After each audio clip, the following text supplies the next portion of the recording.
Olá, estamos aqui de novo para continuarmos o nosso estudo do primeiro livro de Reis.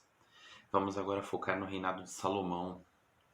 Salomão, que é filho de Davi com Batseba, não o filho que foi resultado do adultério, pois é que ele morreu. Nós vimos no estudo da aula passada de Samuel, segundo livro de Samuel.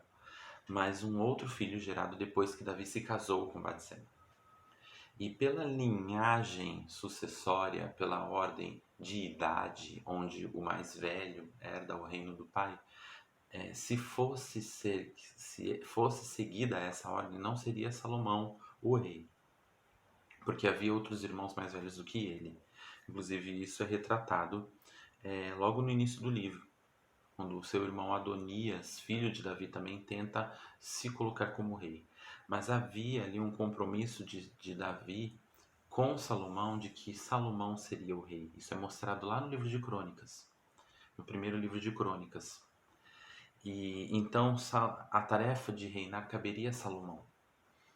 E a gente vê aqui, seguindo a apostila, na página 17, a gente vê que para estabelecer o seu reino, Salomão logo de início enfrenta a pretensão de Adonias, o seu irmão, ao trono. Porém, Davi confirma Salomão como rei, né, através da intervenção também de Batseba e do profeta Natã. E por fim, no capítulo 2 é mostrada a morte de Davi. E aí Salomão sobe ao trono definitivamente. Adonias, filho de Agite, depois de Absalão, quis conquistar o trono. Davi nunca lhe chamou a atenção. Mais uma vez, Davi demonstrando as suas dificuldades nos relacionamentos familiares, como a gente já falou no vídeo anterior, na aula anterior.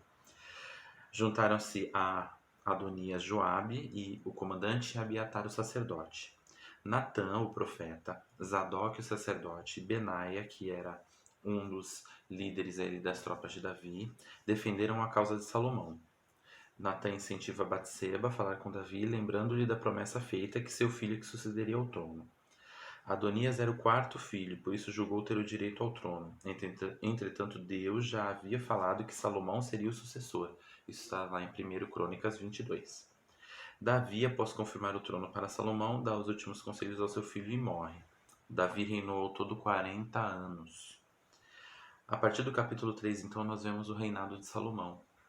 Salomão, logo de início, ele pede ao Senhor, Deus o visita, né?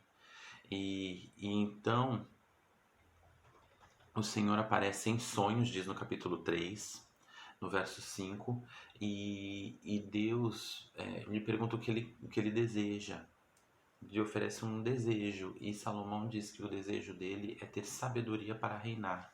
Um texto muito conhecido, e Deus fala para Salomão: uma vez que você não pediu riquezas, não pediu terras, não pediu o domínio sobre outras nações, mas pediu sabedoria, eu vou lhe dar sabedoria e mais tudo isso que você não pediu.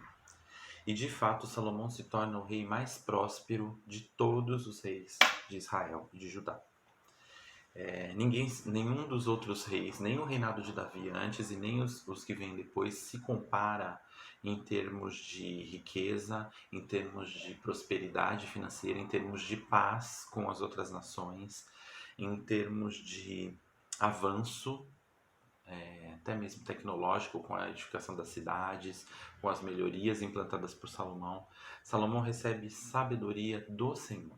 A Bíblia nos fala, no livro de Tiago, no Novo Testamento, que aquele que não tem sabedoria deve pedi-la, que Deus dá de bom grado. E a gente vê que Deus deu para Salomão sabedoria de bom grado. Salomão é autor de 3 dos livros bíblicos. Ele é autor de provérbios, não de todos os provérbios, mas de praticamente todo o livro, né, onde ele coloca os escritos daquilo que Deus colocou no coração dele, das verdades que Deus lhe ensinou por meio dessa sabedoria que veio do alto. E até hoje o livro de Provérbios é um livro utilizado justamente para buscarmos o conselho, a sabedoria da parte de Deus, não só no meio cristão, mas até mesmo no meio secular reconhece as verdades contidas no livro de Provérbios. Salomão ainda escreve o livro de Cantares, um livro sobre o amor romântico, sobre a forma como deve ser um relacionamento homem e mulher diante de Deus. O livro de Eclesiastes, já escrito no final da sua vida, onde ele mostra o arrependimento pelos seus erros, porque ele também errou, e errou bastante. Mas a gente vê que no seu coração era voltado para o Senhor. E voltado a buscar o conhecimento vindo do alto, buscar a sabedoria vinda do alto e a dependência do Senhor. E fica claro no início do reinado de Salomão que ele é um rei que, por mais que ele tivesse tudo, ele era temente a Deus e dependente do Senhor. E assim ele inicia o seu reinado, buscando sabedoria, demonstrando essa sabedoria nos capítulos 3 e 4, trabalhando na construção do templo, dos capítulos do 5 ao 7, e por fim dedicando o templo ao Senhor. E ali, quando ele termina a construção do templo, lembrando que o templo era um desejo de Davi de construir um lugar de habitação para o Senhor, no lugar do tabernáculo que foi usado lá na época do deserto, na época do Pentateuco, a época do Êxodo, de Moisés. Davi já desejava construir uma habitação para o Senhor, mas essa tarefa coube a Salomão, que construiu um templo magnífico, usou todos os recursos que Davi já havia preparado e aqueles que ele foi obtendo também no seu período de reinado, e gerou ali, levantou um lugar de adoração onde o povo podia ter como referência para buscar o Senhor. E ali o povo foi para adorar, foi para buscar, e é interessante que na dedicação, quando eles declaram que aquele lugar é do Senhor, a glória do Senhor vem.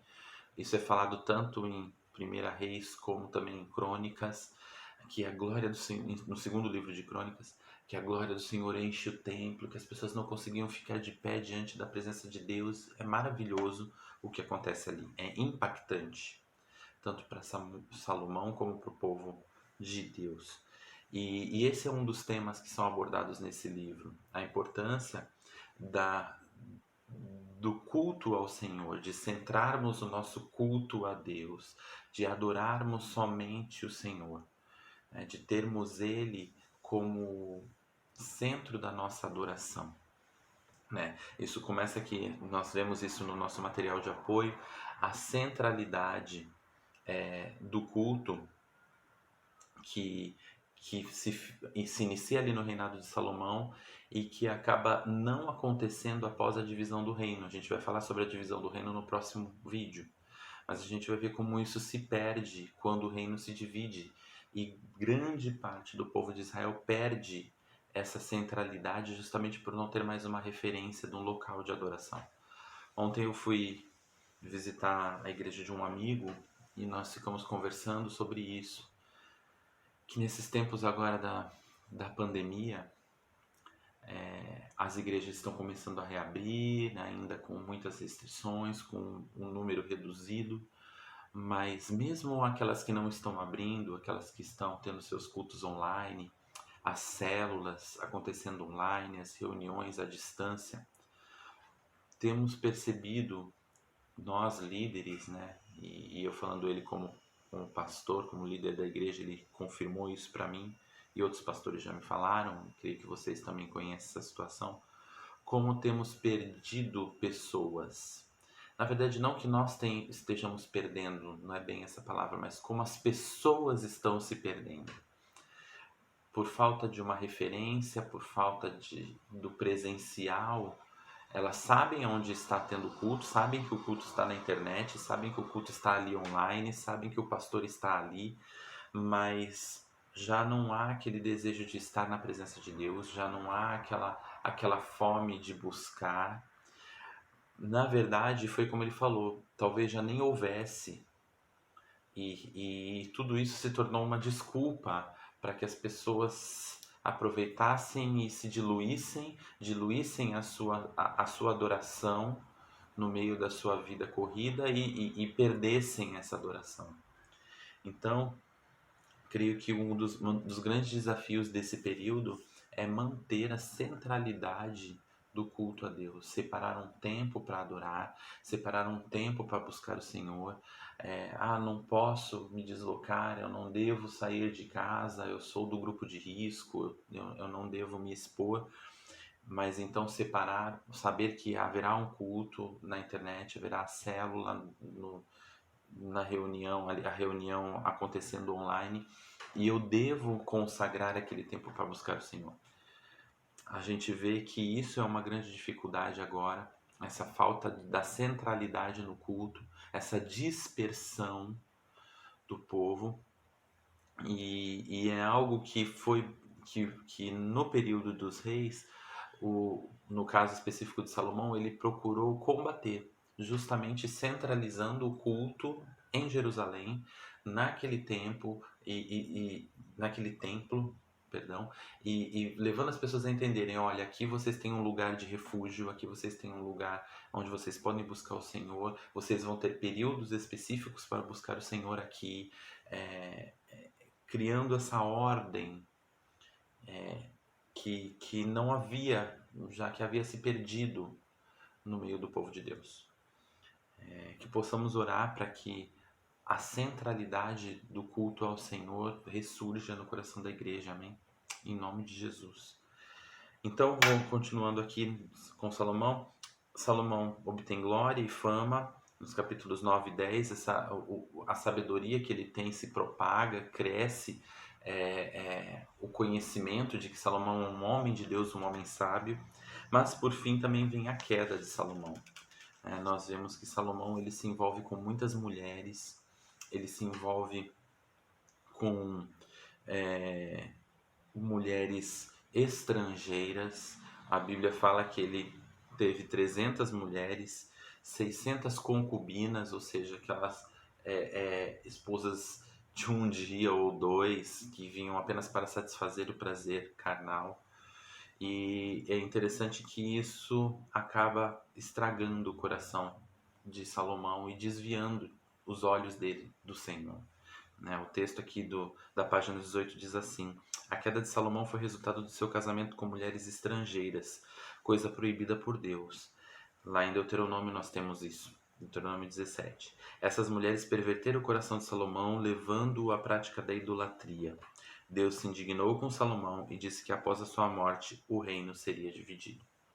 No próximo vídeo a gente vai ver essa questão da divisão, o que aconteceu após essa divisão e o declínio, o início do declínio do povo de Israel, ali perdendo essa prosperidade, perdendo principalmente esse contato com Deus. Até daqui a pouco.